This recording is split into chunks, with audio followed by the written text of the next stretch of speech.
জলাশয় কাক লিজত দিলে এই অচিনাকিসকলক কোনে দিলে কংগ্ৰেছে দিলে অৰ্থাৎ যেটো কথা আজি কংগ্ৰেছে যেটো কষ্ট কৰি যেটো দূৰদৰ্শিতাৰে ভাৰতবৰ্ষক বনাইছে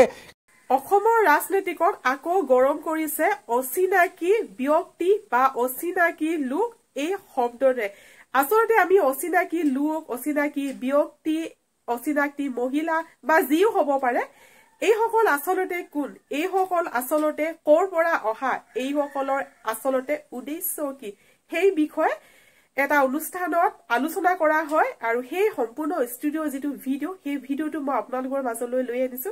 আৰু ভিডিওটো আপোনালোকে সম্পূৰ্ণ চাব ষ্টাডিঅত হয়তো আপোনালোকে দেখাই পালে যে ইয়াৰ পৰিণতি কি হ'ল তেন্তে এতিয়া মই আপোনালোকৰ মাজলৈ সেই সম্পূৰ্ণ ভিডিওটো আগবঢ়াই দিছো পুনৰ এক সম্প্ৰদায় ভিত্তিক নতুন ৰাজনীতি ৰাজ্যত আৰম্ভ হ'ব নেকি মুখ্যমন্ত্ৰীৰ এই যি বক্তব্য এয়া ৰাজনৈতিক লাভালাভৰ উদ্দেশ্যে কোৱা কথা নে ইয়াৰ কিবা বাস্তৱ ভিত্তি আছে এই সন্দৰ্ভত আমি আজি বিস্তৃতভাৱে আলোচনা কৰিম ষ্টুডিঅত কেবাগৰাকী অতিথি আছে মই চিনাকি কৰাই দিব বিচাৰিছো কংগ্ৰেছৰ মুখপাত্ৰ গোপাল শৰ্মা আছে শৰ্মা ডাঙৰীয়া স্বাগতম জনাইছো হিন্দু যুৱ ছাত্ৰ পৰিষদৰ উপদেষ্টা বলেন বৈশ্য আছে বৈশ্য ডাঙৰীয়া আপোনাক স্বাগতম জনাইছো অধিবক্তা তথা জমিয়ত উলেমাৰ সদস্য জুনাইদ খালেদ আছে খালেদ ডাঙৰীয়া স্বাগতম জনাইছো আৰু ধুবুৰীৰ পৰা আমাৰ সৈতে পুনপটীয়া সম্প্ৰচাৰত সংযুক্ত হৈ আছে কংগ্ৰেছৰ বিধায়ক আব্দুছ সুবহান আলী সৰকাৰ ডাঙৰীয়া আপোনাক স্বাগতম জনাইছো নগাঁৱৰ পৰা সংযুক্ত হৈ আছে এআইডিএফৰ মুখপাত্ৰ সম্পক কলিতা ডাঙৰীয়া আপোনাক স্বাগতম জনাইছো কিছু সময়ৰ পিছতে বিজেপিৰ মুখপাত্ৰ জয়ন্ত গোস্বামী আমাৰ সৈতে সংযুক্ত হ'ব কিন্তু মই আলোচনাটো আৰম্ভ কৰিব বিচাৰিছো বলেন বৈশ্য আপোনাৰ পৰা মই আৰম্ভ কৰিম কিন্তু মুখ্যমন্ত্ৰী ডাঙৰীয়াৰ গুটি বক্তব্যটো শুনিছো এতিয়া মুখ্যমন্ত্ৰী ডাঙৰীয়াৰ যিখিনি অচিনাক্ত লোক সেই অচিনাক্ত লোকখিনি আমাৰ কাৰণে চিনাকি আমি জানো তেখেতে সেই অচিনাক্ত লোক যিসকলক মিন কৰিছে যিসকলক তেওঁ ইংগিত কৰিছে সেইখিনি আমাৰ চিনাকি কাৰণ চিনাকি নহলে তেওঁ বাছ চলাব লাগিলে বাছৰ লাইসেন্সখন নাপাব আৰু খেতি পথাৰত কাম কৰিব লাগিলে কোনোবা কলিতা বা বৈশ্যই যেতিয়া মাতিব নিশ্চয় তেওঁক জানিয়ে মাতিব অচিনাক্ত লোকক কাম কৰিব নিদিয়ে আমাৰ চিনাকি মুখ্যমন্ত্ৰী ডাঙৰীয়া নিশ্চিতভাৱে কিবা এটা সাংঘাতিক বাধ্যবাধকতা আহি পৰিছে যাৰ কাৰণে তেওঁ ল'ব পৰা নাই যে বাংলাদেশী মুছলমান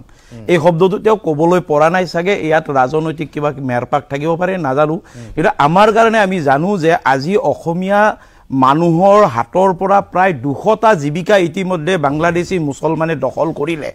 আমি কেৱল পিপু শিশু হৈ থকা সময়তে আমাৰ পৰা এটাকৈ জীৱিকা আমাৰ পৰা কাঢ়ি লৈ গৈছে আৰু আমি অসমীয়াসকলে আজি এখন যদি চৰকাৰে বজাৰো বনাই দিয়ে উদ্যোগী যুৱকে যদি লগ লাগি কোপাৰেটিভ এখনে বজাৰো বনাই দিয়ে তাত কিন্তু বিক্ৰেতা হিচাপে আপুনি কিন্তু অসমীয়া যুৱক নাপাব আপুনি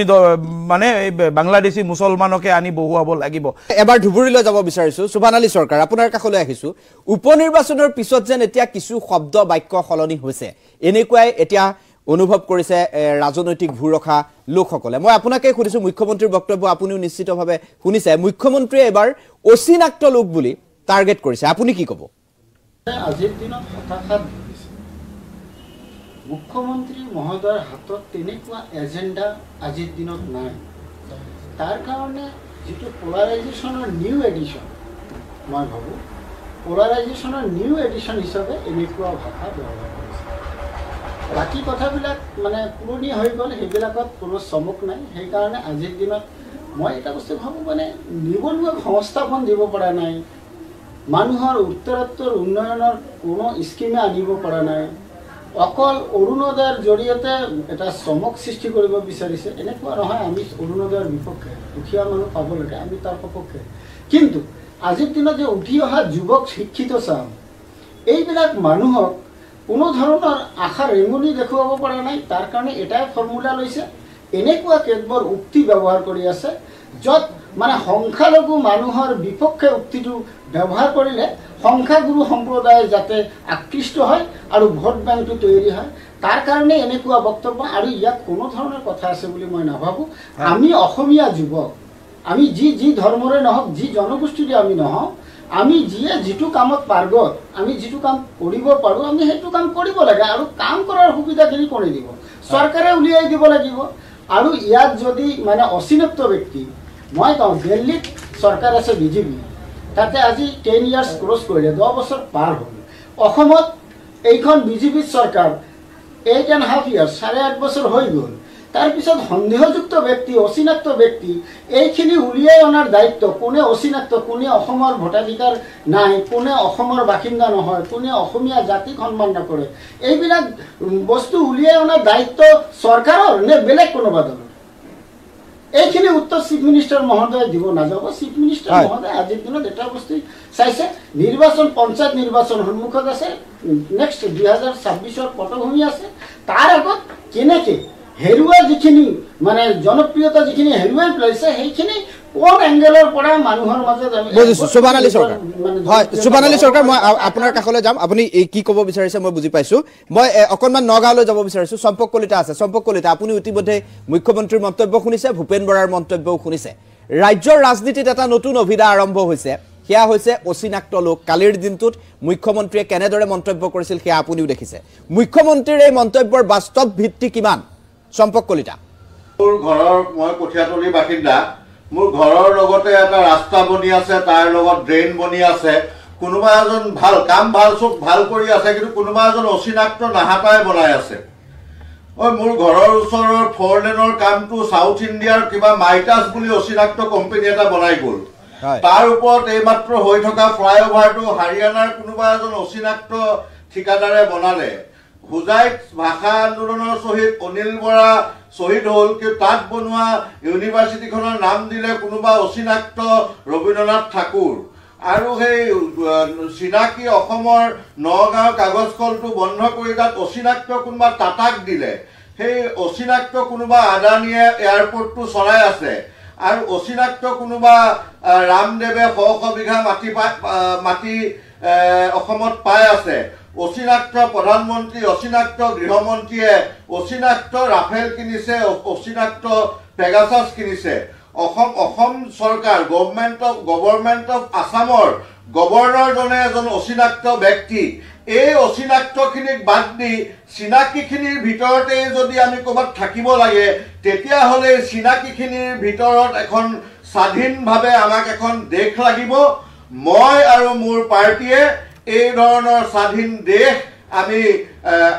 আদৰ্শগতভাৱে নীতিগতভাৱে আৰু কৌশলগতভাৱে আমি কেতিয়াও সমৰ্থন নকৰোঁ মুখ্যমন্ত্ৰীৰ এইফালে কিবা চিন্তা আছে যদি মুখ্যমন্ত্ৰীয়ে পিছত জনাব কিন্তু যদি অসমত এজনো অচিনাক্ত ব্যক্তি আছে তেতিয়াহ'লে মুখ্যমন্ত্ৰীয়ে কমচে কম গৃহ দপ্তৰটো এৰি দিব লাগে নৈতিকভাৱে হয় চম্পক কলিতা মই আপোনাৰ কাষলৈ যাম জয়ন্ত গোস্বামী আপুনি ইতিমধ্যে অকণমান পলম হ'ল কিন্তু তথাপিতো মুখ্যমন্ত্ৰী ডক্টৰ হিমন্ত বিশ্ব শৰ্মাই কালি শ্বহীদ দিৱসৰ কাৰ্যসূচীত সকলোবোৰ অচিনাক্ত লোকৰ দখললৈ যোৱা বুলি এটা মন্তব্য কৰিছে আৰু ভূপেন বৰাই যিখিনি কথা কৈছে ভূপেন বৰাই কৈছে যে অসমলৈ বহু ফ্লাইট আহে কিন্তু মুখ্যমন্ত্ৰীয়ে এবাৰো ডাক্তৰ ইঞ্জিনিয়াৰ বা পাইলট বনোৱাৰ কথা কোৱা নাই মুখ্যমন্ত্ৰীয়ে কেৱল বাছ ড্ৰাইভাৰৰ কথা কৈছে বাছ ড্ৰাইভাৰ হ'ব লাগে গোটেই কথাটো হৈছে কি যে শ্বহীদ দিৱসৰ যি কাৰ্যসূচী এই কাৰ্যসূচীত মাননীয় মুখ্যমন্ত্ৰী ডক্টৰ হিমন্ত বিশ্ব শৰ্মা ডাঙৰীয়াই আমাৰ বীৰ শ্বহীদসকল যি আমাৰ অসম আন্দোলনত স্বনামধন্য বীৰ শ্বহীদসকলৰ যি চৰম ত্যাগ আৰু বলিদান আৰু তেওঁলোকৰ যি লক্ষ্যৰে সেই বলিদান দিছিলে সেই লক্ষ্যৰ বাস্তৱ কথাটো কালি উপস্থাপন কৰিলে আপুনি যদি এটা কথা চাই তেতিয়াহ'লে দেখা পাব যে নিশ্চিতভাৱে এটা কথা চাওক যে যিটো সময়ত এই অচিনাক্তসকলে হুংকাৰ দিব পৰা হৈছে যে উজনি অসমলৈ তেওঁলোকে উৎপাদন কৰা মাছ যদি নপঠায় তেতিয়া উজনি অসম নচলিব এই ধৰণৰ কথা কৈছে কিন্তু উজনি অসমৰ আমাৰ খিলঞ্জীয়া জাতি জনগোষ্ঠীৰ যুৱকসকলে থলুৱা কৃষকসকলে থলুৱা মৎস্যপালকসকলে প্ৰমাণ কৰি দিলে যে উজনি অসমত সেইসকল অচিনাক্তৰ মাছ উজনি অসমক নালাগে উজনি অসম স্বাৱলম্বী হৈছে এই কথাটো প্ৰমাণ কৰি দিলে একেটা কথাতে মাননীয় মুখ্যমন্ত্ৰী ডাঙৰীয়াই কৈছে যে যিসকল অচিনাক্ত লোকে আমাৰ তাতে কামৰ চালিকা লৈ কাম বিচাৰি গৈ কামৰ খাতিৰত গৈ তেওঁলোকে আমাৰ বোৱাৰী এগৰাকীক তাৰ পৰা লৈ গুচি আহে এগৰাকী জীয়াৰীক লৈ গুচি আহে চম্পক কলিতা ডাঙৰীয়াই যি ধৰণৰ অচিনাক্ত লোকসকলৰ কথা কৈছে সেইসকল লোকে আমাৰ বোৱাৰী জীয়াৰীৰ ওপৰত চকু নিদিয়ে আমাৰ ভূমিৰ ওপৰত চকু নিদিয়ে কিন্তু আমাৰ পিছফালৰ বাৰী টুকুৰাৰ ওপৰত চকু নিদিয়ে আমাৰ সন্মুখত ৰাখি থোৱা মটৰচাইকেলখন চুৰি কৰি লৈ যাবৰ কাৰণে তেওঁলোকে চকু নিদিয়ে সেইসকল অচিনাক্তৰ কথা কৈছে মুখ্যমন্ত্ৰী ডাঙৰীয়াই যিসকল অচিনাক্তই অসমীয়া জাতি গঠনৰ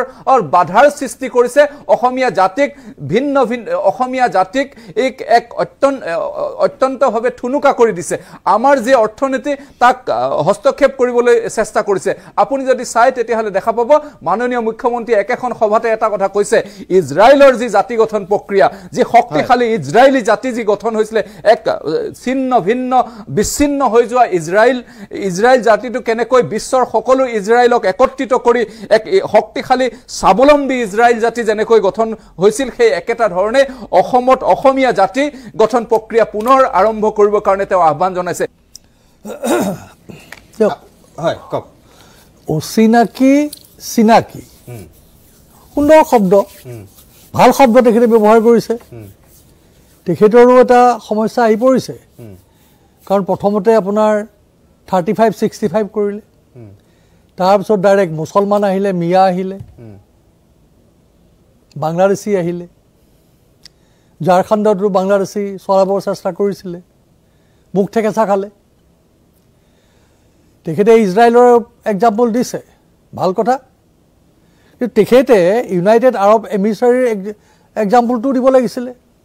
যিখন দেশত 1/3 টোটেল পপুলেশ্যনৰ 1/3 ইজ লোকেল পপুলেশ্যন আৰু 2/3 belongs to the other world এই 1/3ক এই 2/3 ছাৰ্ভিচ দিছে এই 1/3 they are the economy they are having the economy in their hand তেওঁলোকক এই 2/3 কমাব পৰা নাই কাৰণ এই 1/3 হাতত ইকনমি আছে তেখেতৰ চিনাকি মানুহখিনিক আজি ইমান দিন কি কৰিলে অসমৰ ইকনমিটো এই 1/3 যিটো আপোনাৰ চিনাকি মানুহখিনিৰ কথা তেখেতে কৈ আছে আমি বুজিছোঁ তে সেই চিনাকি মানুহৰ হাতত তেখেতে ইকনমি কিয় দিব পৰা নাই আজিতো আমি দেখিছোঁ কোনোবা চাহিন শ্বাহৰ ফেমিলিত একদম জয় অৱস্থা গোটেই অসমৰ আধা গোটেই জয়ময়কে তেওঁ ৰেড কাৰ্পেট পাৰি দিছে আজি তেওঁৰ বহুত চিনাকি মানুহে নেশ্যনেল হাইৱে 2 পাৰে গোটেই মাটিৰ একেবাৰে লাইন নিচিঙা আপোনাৰ ট্ৰেন্সফাৰ হৈ আছে সেই কোন সেইসকল চিনাকি মানুহ আজি আপোনাৰ যিটো আপোনাৰ কৰ্মসংস্থাপনৰ আজি যিটো ক্ৰাইচিছ হৈছে কিয় হ'বলৈ পাইছে তেওঁ আমাৰ এই কৰ্মসংস্থাপনৰ যিটো ক্ৰাইচিছ আমাৰ এই চিনাকি মানুহখিনিৰে ক্ৰাইচিছ হোৱা নাই নে আজি মোৰ বন্ধু গোস্বামী ডাঙৰীয়াই কৈছে যে মাছৰ কথা কৈছে কেলে আমাৰ চিনাকি মানুহৰ এনেকুৱা শক্তিশালী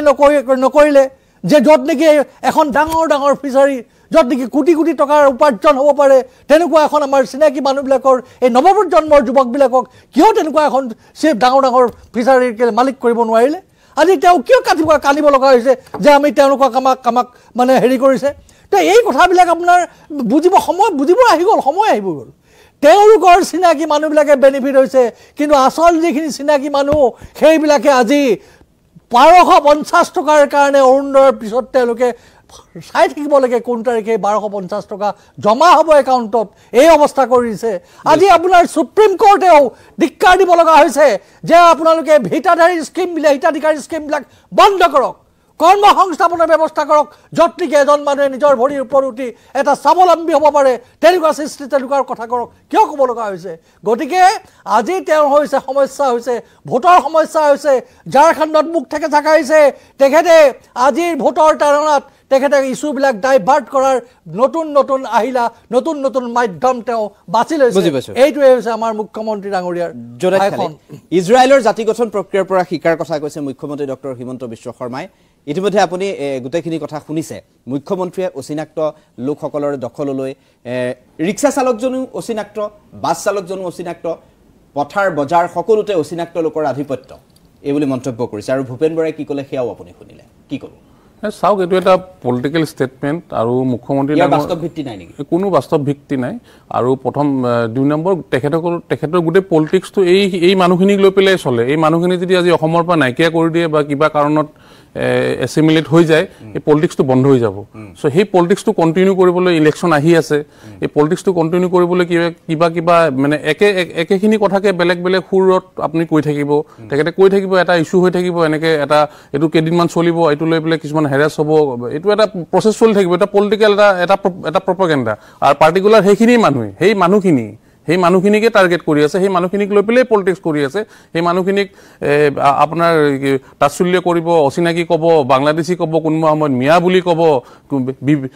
বিভিন্ন আপোনাৰ টেগ লগাই দিব, লগাই পেলাই মানে মেজৰিটি কমিউনিটিটোক মানে আপোনাৰ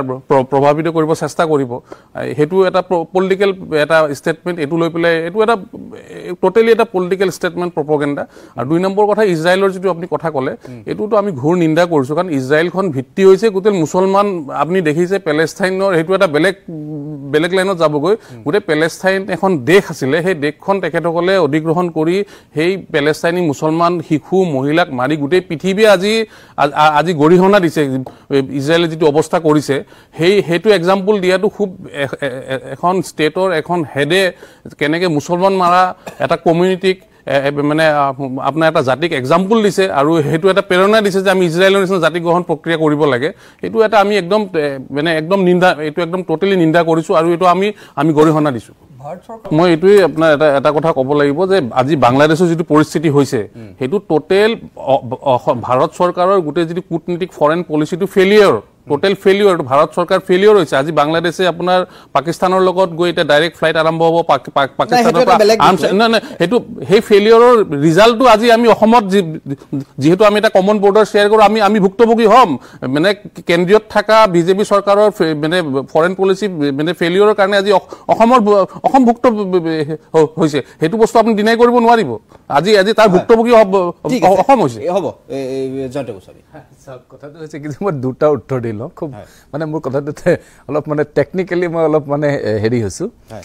যে 55টা বছৰ কংগ্ৰেছে শাসন কৰিছিলে, আৰু 15টা বছৰ একেৰাহে কংগ্ৰেছে শাসন কৰিছিল। তৰুণ গগৈ ডাঙৰীয়া মুখ্যমন্ত্ৰী আছিলে। আপোনাক মই এটা তথ্য দিম, নগাঁও, মৰিগাঁও আৰু নামনি অসমৰ অধিকাংশ প্ৰায় 90% যি মৎস্যভূমি, অৰ্থাৎ মানে মাছ মাৰিব পৰা খাল বিল, এই ধৰণৰ জলাশয় কাক লিজত দিলে? এই অচিনাকিসকলক। কোনে দিলে? কংগ্ৰেছে দিলে। অৰ্থাৎ যিটো কথা আজি তেখেতে কৈছে যে স্বাৱলম্বী কৰিব লাগে, কিছু বাছি থাকিলে, উজনি অসমত বাছি থাকিলে, নামনি অসমত অধিকাংশই দিলে। উজনি অসমত যিহেতুকে আমাৰ অনুসূচিত জাতিৰ লোকসকলে খুব ডমিনেণ্টলি তাত কেপচাৰ কৰি থাকিলে, যাৰ কাৰণে আমাৰ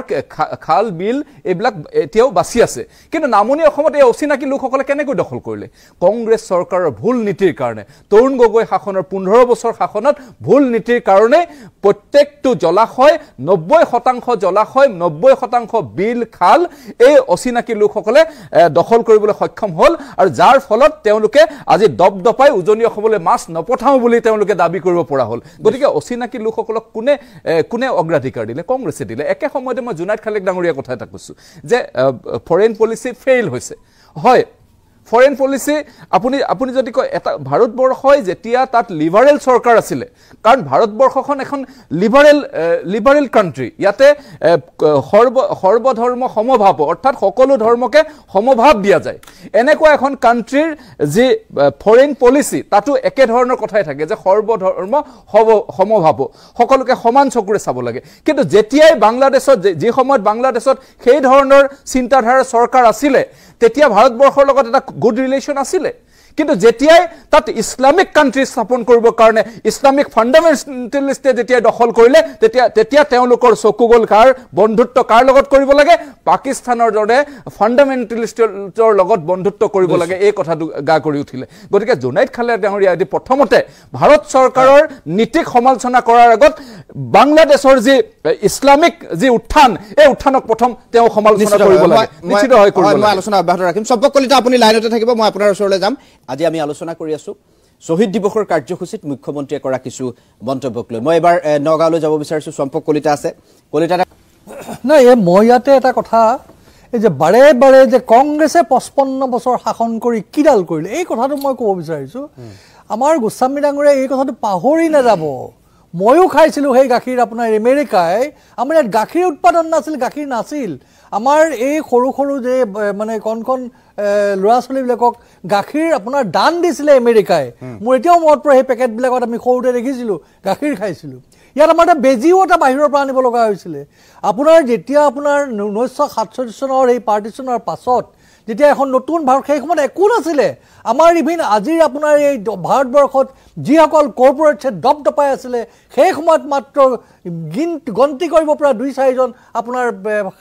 কৰ্পৰেট আছিলে ব্যৱসায়ী আছিলে আৰু তেওঁলোকৰ এইটো এনেকুৱা কেপাচিটি নাছিল যে যিটো ইনফ্ৰাষ্ট্ৰাকচাৰ ডেভেলপ কৰিব লাগে এটা ৰেপিড ডেভেলপমেণ্টৰ কাৰণে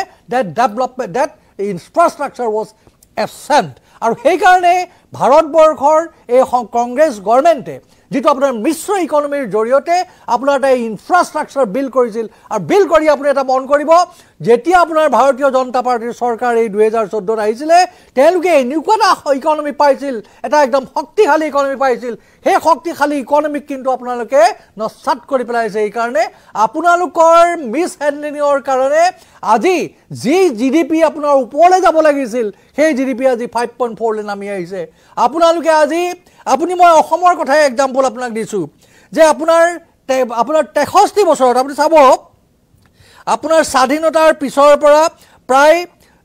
69টা বছৰত আপোনাৰ মুঠ আপোনাৰ ধাৰ হৈছিলে 41,964 টকা তাৰ মানে 69 বছৰত এই বিভিন্ন উন্নয়নমূলক কামৰ কাৰণে 41,000 আপোনাৰ 42,000 কোটি টকা এক মিনিট আপোনাৰ ধাৰ লৈছিলে কিন্তু পৰৱৰ্তী সময়ত 2016 চনত যেতিয়া সৰ্বানন্দ সোণোৱাল ডাঙৰীয়া আপোনাৰ চিফ মিনিষ্টাৰ হয় তেতিয়া তেওঁৰ এই 5টা বছৰত আপোনাৰ অকলে প্ৰায় আপোনাৰ 47,000 কোটি টকা 47,700 প্ৰায় 48,000 কোটি টকা তেওঁ ধাৰ ল'ব লগা হৈছে উন্নয়নৰ নামত আৰু আমাৰ বৰ্তমানৰ মুখ্যমন্ত্ৰী যি আপোনাৰ এটা নতুন এটা ৱৰ্ড আপোনাৰ যিজনে আৱিষ্কাৰ কৰিছে আপোনাৰ অচিনাকি চিনাকি সেই অচিনাকিজনে কিন্তু আপোনাৰ 3টা বছৰত 61,000ৰ ওপৰত আপোনাৰ ধাৰ কৰিছে কি ধাৰ কৰিছে এইবিলাক ধাৰ কৰি কিমান দিনক তেওঁ কৰ্ম সংস্থাপন দিবলৈ আপোনাৰ সক্ষম হৈছে কিমানখিনি আপোনাৰ আজি যিটো বজাৰত জুই লাগিছে সেই জুই নুমাবলৈ তেওঁ সক্ষম হৈছে এই কথাবিলাকৰ প্ৰশ্নৰ উত্তৰ তেওঁলোকে দিয়ক তেওঁলোকে ভাৰতবৰ্ষক কংগ্ৰেছে যিটো কষ্ট কৰি যিটো দূৰদৰ্শিতাৰে ভাৰতবৰ্ষক বনাইছে সেই ভাৰতবৰ্ষক আপোনালোকৰ এই আপোনাৰ কেইজনমান কৰ্পৰেটক পানীৰ মূল্যত আপোনালোকে তেওঁলোকক এই এছেটছবিলাক বিক্ৰী কৰিছে এই কথাবিলাক আপুনি পাহৰি নাযাব ঠিক আছে হ'ব মই আহিম খালেদ ডাঙৰীয়া ইতিমধ্যে আপুনি আলোচনাখিনি শুনিছে 26ৰ যিটো পটভূমি হ'ব নিৰ্বাচনৰ পটভূমি এক প্ৰকাৰ এটা কথা স্পষ্ট হৈছে পুনৰ সংখ্যালঘুৱে টাৰ্গেট হ'ব নিশ্চয় গোটেই আপোনাৰ আল্টিমেটলি ডিসাইডিং ফেক্টৰটো প্ৰায় সমষ্টিতে আপুনি যদি এনালাইসিস কৰে মানে ডিসাইডিং ফেক্টৰটো এখেতসকলে হ'ব আৰু এখেতসকলক লৈ পেলাই গোটেই পলিটিক্সটো আপোনাৰ কেনেকৈ আপোনাৰ গোটেই পলিটিক্সটো সাৰ্কুলেট কৰিব এতিয়া এই বিজেপি ধৰি লওক এখেতসকলক তাচ্ছিল্য কৰি পেলাই যে গম পাই আছে তো এই গোটেই ধৰ্মৰ নামত পলিটিক্সটো কৰি মাইনৰিটি মানুহখিনি কেনেকৈ ভয় খুৱাব তাচ্ছিল্য কৰিব মিয়া ক'ব মুছলমান ক'ব অচিনাকি ক'ব এনেকৈ কৰি পলিটিক্সটো তেখেতসকলে আপনি পাৰ কৰাব চেষ্টা কৰিব হয় জয়ন্ত গোস্বামী নিশ্চয় ক'ব লাগে এতিয়া কথাটো হ'ল এইটো যে মই যদি অকণমান এটা বস্তু চাব যে মাননীয় মুখ্যমন্ত্ৰী ডাঙৰীয়াই কি কৈছে শ্বহীদ দিৱসৰ দিনা কৈছে য'ত 855 জন শ্বহীদ হৈছিলে কেৱল মাত্ৰ অসমীয়া জাতিৰ সুৰক্ষিত ভৱিষ্যতৰ কাৰণে কাৰ বিৰুদ্ধে তেওঁলোকে আন্দোলন কৰিছিলে আমি এই অচিনাকিসকলৰ বিৰুদ্ধে তেওঁলোকে আন্দোলন কৰিছিলে তেওঁলোকক প্ৰতিহত কৰিবৰ কাৰণে এই আন্দোলন পৰৱৰ্তী সময়ত যি ধৰণে অসমীয়া জাতি গঠন হ'ব লাগিছিলে শক্তিশালী যি ধৰণে জাতি গঠন হ'ব লাগিছিলে আমাৰ স্বাৱলম্বিতা যি ধৰণে হ'ব লাগিছিলে সেই ধৰণে নহ'ল যেই কি নহওক আজিৰ তাৰিখত তেওঁ অসমৰ জাতি গঠন প্ৰক্ৰিয়াটো যাতে শক্তিশালী হয় অসমীয়া মানুহ যাতে ইজৰাইলৰ দৰে সকলো একত্ৰিত হৈ যাতে অসমৰ স্বাৱলম্বী অৰ্থনীতি যাতে আজৰি ল'ব পৰা যায় অসমৰ সমাজ ব্যৱস্থা যাতে আজৰি ল'ব পৰা যায় তাৰ কাৰণে তেওঁ আহ্বান জনাইছে আপুনি যদি চাই তেতিয়াহ'লে দেখা পাব যে মাননীয় মুখ্যমন্ত্ৰী ডাঙৰীয়াই কৈছে যে যিটো সময়ত আমাৰ ভূমি যদি বিক্ৰী কৰিবলৈ হ'লে এই অচিনাকিসকলক বিক্ৰী কৰিব নালাগে 2 টকা বেছিকে পালেও তেওঁলোকক বিক্ৰী কৰিব নালাগে অৰ্থাৎ এটা নিৰ্দিষ্ট আমাৰ অসমীয়া জাতি গঠনৰ মূল কথাটোৱে হৈছে অসমৰ অৰ্থনৈতিক স্বাৱলম্বিতাৰ মূল কথাটোৱে হৈছে ভূমিৰ অধিকাৰ আৰু যাৰ কাৰণে মুখ্যমন্ত্ৰী ডাঙৰীয়াই কৈছে যোৱা 10টা বছৰত প্ৰায় 30,000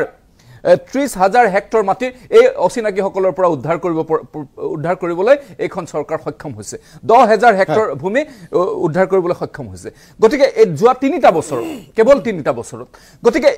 এই কথাবোৰ যাতে ভূমি আমাৰ হাতত থাকে ভূমি অসমীয়া মানুহৰ হাতত যাতে থাকে অৰ্থনীতি যাতে অসমীয়া মানুহৰ হাতত থাকে অসমৰ ৰাজনীতি যাতে অসমীয়া মানুহৰ হাতত থাকে এই কলিতা ডাঙৰীয়াৰ দলৰ যিসকল অচিনাকি লোক তেওঁলোকে যাতে ভৱিষ্যতৰ দিনত অসমৰ মুখ্যমন্ত্ৰী যাতে হ'ব নোৱাৰে তাৰ কাৰণে অসমীয়া জাতি একত্ৰিত হ'ব লাগিব গতিকে এই কথাটো মাননীয় মুখ্যমন্ত্ৰী ডাঙৰীয়াই কৈছে একেটা সময়তে মই এটা কথা কওঁ যে উন্নয়নৰ কথা যদি কোৱা যায় তেতিয়াহ'লে দেখা পাব যে অসমত যেতিয়া 2016 চনত ভাৰতীয় জনতা পাৰ্টি চৰকাৰ আছিলে তেতিয়া অসমত প্ৰায় 800 কাঠৰ দলং আছিলে সেই সমূহ দলং সকলো কাঠৰ দলং আজি গুছি আজি পকি দলং কৰিবলৈ সক্ষম হ'ল এইখন চৰকাৰে 3000 কিলোমিটাৰ ৰাস্তা অসমৰ সকলো অলিয়ে গলিয়ে ৰাস্তা নিৰ্মাণ কৰিবলৈ এইখন চৰকাৰ সক্ষম হ'ল এইখন চৰকাৰে 4খন মেডিকেল কলেজৰ পৰা 15খন মেডিকেল কলেজলৈকে এইখন অসমত প্ৰতিষ্ঠা কৰিবৰ কাৰণে সক্ষম হ'ল ডক্টৰ হিমন্ত বিশ্ব শৰ্মা ডাঙৰীয়া ডক্টৰ হিমন্ত বিশ্ব শৰ্মা নেতৃত্বাধীন ভাৰতীয় জনতা পাৰ্টি চৰকাৰে প্ৰায় 17খন কেঞ্চাৰ হস্পিটেল অসমত প্ৰতিষ্ঠা কৰিবলৈ সক্ষম হ'ল ভাৰতীয় জনতা পাৰ্টি চৰকাৰখনে অসমৰ প্ৰায় অসমৰ যিসকল খিলঞ্জীয়া লোকৰ ভূমিপট্টা দিবৰ কাৰণে সক্ষম হ'ল গতিকে এইখন চৰকাৰে সেই ধৰণৰ সকলো কাম কৰিব যাতে অসমীয়া জাতিৰ সুৰক্ষিত হয় এটা বিৰতি ল'ব লাগিব প্ৰত্যেক শব্দটোক লৈ নিশ্চিতভাৱে ৰাজনীতি হ'ব 26তো নিশ্চয় সংখ্যালঘুৱে টাৰ্গেট হ'ব আগন্তুক ৰাজনীতি কেনেকুৱা হ'ব তাৰ ওপৰত আমাৰ তীক্ষ্ণ নজৰ থাকিব আজি মোৰ অনুষ্ঠানত ভাগ লোৱা প্ৰতিগৰাকী অতিথিক মই ধন্যবাদ জনাই অনুষ্ঠান ইয়াতে সামৰিছো নমস্কাৰ সৰাজ ভিডিওটো চাই কেনেকুৱা লাগিল আপোনালোকে মোক কমেন্ট কৰি জনাব আৰু মোৰ ভিডিওসমূহ চাই যদি ভাল লাগিলে আৰু চেনেলটোলৈ যদি প্ৰথমবাৰ আহিছে চেনেলটো সাবস্ক্ৰাইব কৰি ৰাখিব তো ঠিক আছে গাইস আজি ভিডিওটো এটা সামৰণি মাৰিছো পুনৰ লগ পাম নতুন এটা ভিডিওৰ সৈতে আজিলৈ বাই বাই